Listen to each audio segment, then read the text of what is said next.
1. 프랑스의 레위니옹 섬. 동아프리카 인도양에 위치한 레위니옹 섬은 제주도의 약 1.5배나 되는 거대한 섬입니다. 이 섬은 43%가 유네스코 세계 자연유산으로 지정될 정도로 아름다운 천국의 섬이라고 불리는데요. 특히 레위니옹의 해변은 서퍼들 사이에서 세계 3대 파도로 꼽힐 정도로 유명한 전설적인 서핑 스팟이라고 합니다. 하지만 그와 함께 끔찍한 상어 습격 사고가 세계에서 가장 많은 곳으로 꼽히기도 했는데요. 레위니옹은 지금까지 총 56건의 상어 습격이 일어나 27명의 사상자가 발생했다고 합니다. 특히 2011년부터 2016년 사이에는 무려 전 세계 상어 사고의 16%를 차지했다고 합니다. 알고 보니 레위니옹 해변은 상어들이 주로 이동하는 바닷길인 일명 상어 고속도로가 자리하고 있는 곳이었다고 합니다. 결국 더 이상의 피해를 막기 위해 상어 사냥을 허가했다고 합니다. 2. 미얀마의 람리섬. 2차 세계대전 당시 영국과 일본은 미얀마에서 전투를 벌였는데요. 람리섬을 점령하고 있던 일본군은 영국군의 공격을 받아 후퇴하게 됩니다. 그들은 울창한 숲풀 사이에 있는 약 15km 길이의 맹그르브 늪을 지나가야 했는데요. 그곳에서 일본군이 피해야 하는 것은 영국군만이 아니었습니다. 맹그로브 늪은 바로 바다악어의 최대 서식지였던 것이죠. 미얀마의 바다악어는 평균 4~5m, 최대 7m의 크기이며 악어 중에서도 가장 흉폭하다고 합니다. 당시 현장에 있었던 한 군인은 그날의 상황을 다음과 같이 설명했습니다. 그날 밤은 우리 대원 누구도 경험해본 적 없는 끔찍한 일이 벌어졌습니다. 검은 늪지대에서 우리는 악어의 턱에 갈려나가는 일본군들의 비명소리에 사격을 멈출 수밖에 없었죠. 악어들이 내는 느리지만 기민한 소리는 생전 들어본 적 없는 지옥의 소리로 만들어냈어요. 결국 후퇴하던 일본군 1000명 중 약 500명만이 살아남았다고 전해집니다. 이 사건은 1999년 동물에 의한 가장 큰 재앙이라는 기록으로 기네스북에 등재되었는데요. 과연 람리섬의 늪지대 아래에는 얼마나 많은 악어들이 살고 있었던 것일까요? 3. 브라질의 케이마다 그란데 섬. 케이마다 그란데 섬은 브라질 상파울루 남쪽으로 33km 떨어진 곳에 위치한 무인도입니다. 크기는 4.3제곱킬로미터로 독도의 약 2배 정도라고 하는데요. 브라질 정부는 이 케이마다 그란데 섬의 출입을 법으로 금지하고 있습니다. 이유는 맹독을 가진 뱀들이 우글우글하기 때문인데요. 섬 전체에 약 4,000마리의 뱀이 살고 있는 것으로 추정되는데 이를 섬의 면적에 대입하면 1제곱미터당 한 마리가 살고 있는 꼴입니다. 특히 그란데 섬에 있는 뱀은 골든랜스 헤드 바이퍼라는 종인데요. 일반 독사보다 약 5배나 강한 맹독을 가지고 있어 한 번 물리면 사망률이 약 99%에 이른다고 합니다. 실제로 이 섬에서 일하던 등대지기와 그 가족들도 독사에게 물려 사망했다고 알려졌는데요. 그때부터 이곳의 등대에는 더 이상 사람을 투입하지 않았고 자동화 시스템으로 운영되었다고 합니다. 이후 1985년 브라질 당국은 아예 이 섬 전체를 출입 금지 구역으로 지정했다고 하네요. 하지만 안타깝게도 섬에 몰래 들어갔다가 뱀에게 물려 사망하는 사고가 끊이지 않았습니다. 그 이유는 독사인 골든랜스 헤드바이퍼가 오직 이 섬에서만 사는 희귀종이기 때문이었죠. 암시장에서는 한 마리당 약 3만 달러, 하나로 약 4천만 원에 판매되고 있다고 하는데요. 아무리 그래도 자신의 목숨보다 소중할까요? 4. 인도의 노스 센티널 섬. 우리나라의 울릉도 크기와 비슷한 이 섬은 무려 6만 년 동안이나 세상과 단절된 채로 살고 있는 원시 부족 센티널족의 구역입니다. 이들은 현재까지도 외부인을 적대하고 거부하는 것으로 알려져 있는데요. 2018년 이곳을 방문했던 선교사가 사망하는 사건이 발생하면서 이 섬의 이름이 대중들에게도 널리 알려지게 되었습니다. 엘라베마 출신의 선교사인 존 앨런 차우는 주변 사람들의 만류에도 불구하고 저 불쌍한 사람들을 위해 내가 전도를 해야겠다는 사명감으로 원주민들에게 선물할 가위와 축구공을 들고 섬을 방문했지만 원주민들에게 화살 세례를 받은 후 붙잡히고 말았는데요. 그는 일기장에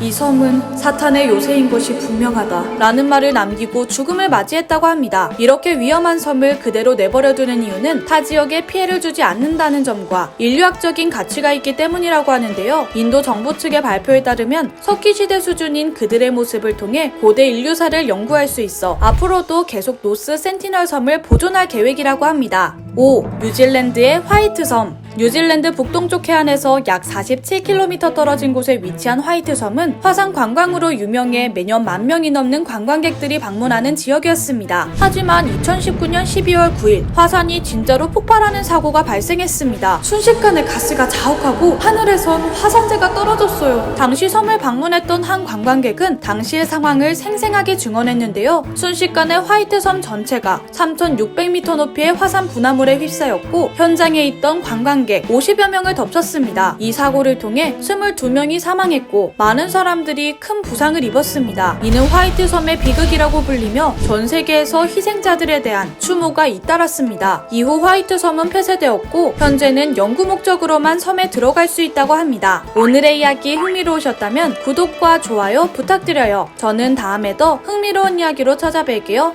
안녕.